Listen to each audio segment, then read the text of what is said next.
On the 24th of October 1926, world-renowned escapologist Harry Houdini performed his final show. Houdini started his magic career in 1891, but his popularity only exploded after he began focusing on escapology on the advice of vaudeville theatre owner Martin Beck. Within just a few years, Houdini was regularly appearing in both the United States and Europe and had begun to devise increasingly challenging escape scenarios that are still performed today. Having spent most of his career in vaudeville, in 1926 Houdini teamed up with notable theatre manager L. Lawrence Weber to stage his first full evening show. Billed as 3 shows in one, Houdini performed magic and escapes before then demonstrating and exposing the methods used by fraudulent spirit mediums. Houdini broke his ankle during a performance in mid-October, but nevertheless continued with the tour.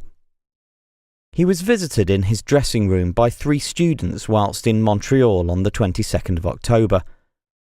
The details of the meeting are unclear, but the commonly accepted account says that at one point Houdini was repeatedly punched in the stomach by one of the students to test his ability to withstand such blows. However, Houdini had not been properly prepared due to lying down to rest his ankle. Left in great pain, Houdini nevertheless performed his remaining shows in Montreal and then travelled to Detroit on the 24th of October. A doctor who was called to examine him at the Garrick Theatre found him running a fever of 104 degrees Fahrenheit and diagnosed acute appendicitis. Houdini nevertheless took to the stage that night, but was unable to complete the show.